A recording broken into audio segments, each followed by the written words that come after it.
নমস্কাৰ, মই জিনমিল জোনাক। প্ৰত্যেকগৰাকী নাৰীৰ জীৱনৰে এটা স্পৰ্শকাতৰ বিষয় হৈছে পিৰিয়ডছ, মাহেকীয়া।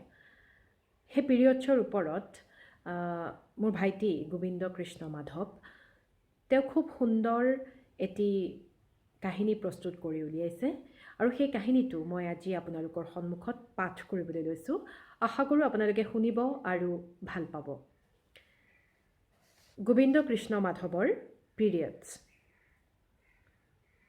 ডিচেম্বৰৰ হাড় কপোৱা জাৰৰ ৰাতি 19 বছৰীয়া বৰ্ষা নিজৰ কোঠাৰ বিচনাৰ কাষত পকাত অন্য এখন কাপোৰৰ বিচনা পাৰি শুই আছে। গাত এখন মাত্ৰ পাতলীয়া কম্বল। নিশা গভীৰ হৈ আহিছে যদিও হিমচেঁচা বতাহ আৰু পকাৰ পৰা অহা চেঁচা পৰশত বৰ্ষাই টোপনি যাবলৈ কৰা আপ্ৰাণ চেষ্টাত প্ৰতিবাৰেই ব্যৰ্থ হৈছে। নিশাৰ অন্ধকাৰ আৰু বৰ্ষাৰ মনৰ অন্ধকাৰ প্ৰায় একেই। বৰ্ষাই টোপনি যাবলৈ কৰা ব্যৰ্থ প্ৰচেষ্টা বাদ দি উঠি বহিল। তাই কাষতে থকা বিচনাখনলৈ চালে। সুসজ্জিত বিচনাখন খালী হৈ আছে। কিছুপৰ পিছত বৰ্ষাই এবাৰ ভাবিলে, লৈ লওঁ নেকি বিচনাৰ কাপোৰবোৰ, নতুবা মই বিচনাখনতে শুই যাওঁ নেকি। পিছে বিচনাখনৰ ওচৰ চাপি বৰ্ষা ৰৈ গ'ল। কেনেবাকৈ যদি মাক আৰু আইতাকে তাই বিচনাত শোৱা বুলি গম পায়, তেনে পুৱাই পুৱাই গোটেই বিচনাৰ কাপোৰ তাই ধুব লাগিব আৰু সম্পূৰ্ণ ৰুম পানী ছটিয়াই পবিত্ৰ কৰিব লাগিব। কিয়নো মাক আৰু আইতাকৰ মনত আগন্তুক 7 দিনৰ বাবে বৰ্ষা অপবিত্ৰ, তাইৰ গাত বোলে চুৱা আছে। বৰ্ষাই উঠি আহি কোঠালীৰ খিৰিকীখন খুলি দিলে। চেঁচা বতাহ এজাক আহি তাইক কঁপাই তুলিলে। হাতত থকা কটাৰীখনেৰে খিৰিকীৰ পৰ্দাখন আঁতৰাই তাই ভঙা মুঢ়া এটা পাৰি তাতেই বহি নিশাৰ আকাশখনলৈ চাবলৈ ধৰিলে। সমগ্ৰ কোঠালীত নিৰ্জনতাৰ প্ৰভাৱ। বৰ্ষাই কোনো ধৰণৰ শব্দ নকৰাকৈ মাথো বহি আছে। কিয়নো মাক বা আইতাকে তাই খিৰিকী খুলি বহি আছে বুলি জানিলে কিমান যে কথা শুনাব ঠিক নাই। এইকেইদিনত বোলে সন্ধ্যা লগাৰ পিছত তাই বাহিৰলৈ যাব নালাগে আৰু বাহিৰৰ আন্ধাৰ তাইৰ গাত পৰিব নালাগে, নতুবা অপশক্তি আহি তাইক আমনি কৰিব। তাই যদিও নিঃশব্দে বহি আছে, তথাপিও মনত অযুত কোলাহল, কাকো ক'ব নোৱাৰা কিছু যন্ত্ৰণা। জন্মৰে পৰা যি ভায়েকৰ লগত তাই সকলো কথা খুলি কৈছে, আজি তাৰ আগতো একো প্ৰকাশ কৰিব পৰা নাই। নিশা গভীৰ হৈ আহিছে আৰু ক্ৰমাৎ তাইৰ তলপেটৰ বিষ বাঢ়ি আহিছে। কিন্তু তাই উপায়বিহীন। ছোৱালী হৈ জন্ম ল'লে বোলে এইখিনি যন্ত্ৰণা সহ্য কৰিবই লাগে। দেউতাকে সন্ধ্যা তাইক সুধিছিল, মাজনী কিয় চুকত বহি আছ, গা বেয়া নেকি তোৰ? কিন্তু বৰ্ষাই দেউতাকক কিবা কোৱাৰ পূৰ্বে মাকে দেউতাকলৈ এবাৰ চাই পুনৰ তলমূৰ কৰি বৰ্ষাৰ পেট বিষ বুলি কৈ তাইক অন্য ৰুমলৈ যাবলৈ ইংগিত দিলে। 9ম শ্ৰেণীত পঢ়ি থকা তাইৰ ভায়েকে স্কুলৰ পৰা আহোঁতে ফাৰ্মাচীত সোমাই তাইলৈ পেট বিষৰ টেবলেট আনিছিল। সি নাজানে আচলতে তাইৰ হৈছে কি। সি মাত্ৰ বায়েক বৰ্ষালৈ থকা মৰমৰ বাবে তাইক যন্ত্ৰণাত কান্দি থকা দেখি সহ্য কৰিব নোৱাৰি টেবলেট কেইটামান লৈ আনিছিল।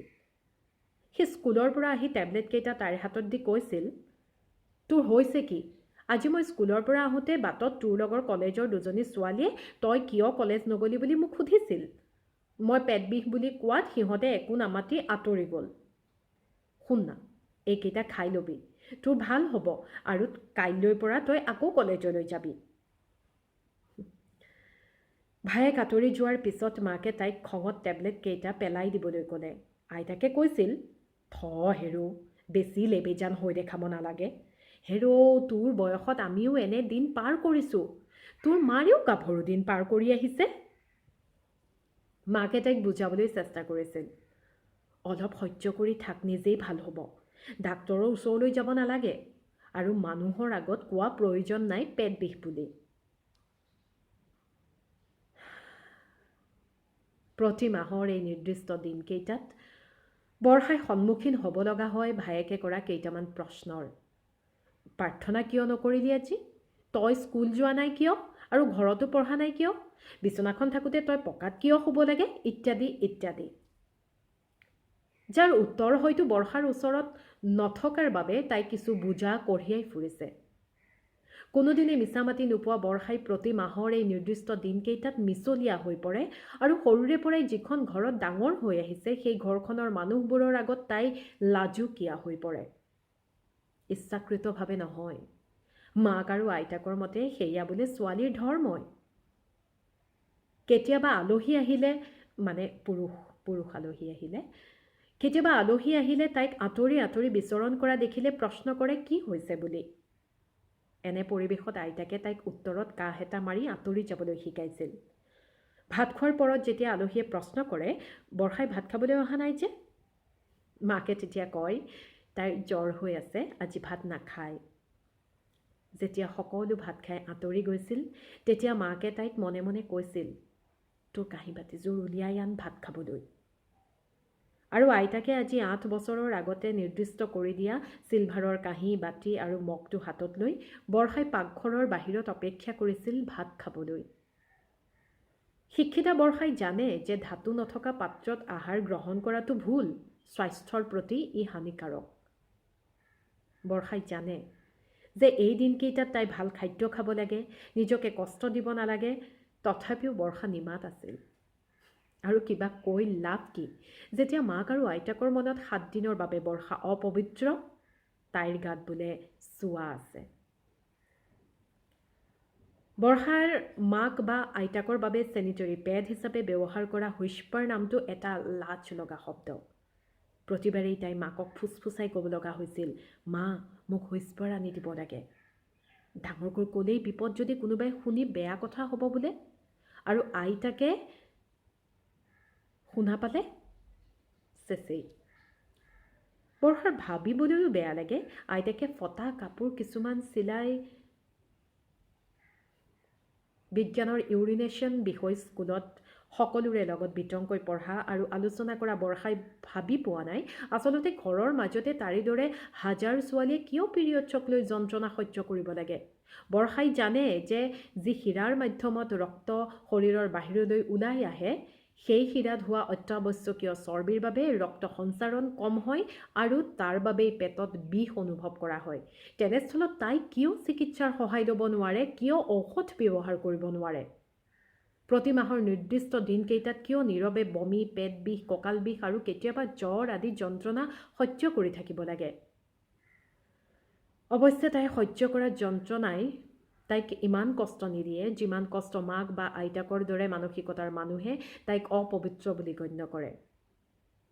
বৰ্ষাই বিগত 8 বছৰ ধৰি ভাবি পোৱা নাই যি প্ৰক্ৰিয়াৰ পিছত জীৱন দিয়াৰ ক্ষমতা আহে সেই প্ৰক্ৰিয়া কিয় মানুহৰ বাবে লাজৰ বিষয় হৈ পৰে।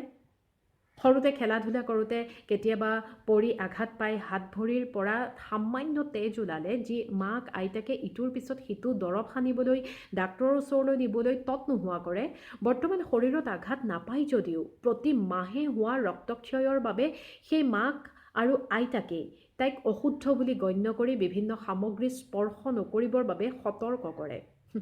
কাৰণ তাই অপবিত্ৰ, তাইৰ গাত বোলে চুৱা আছে।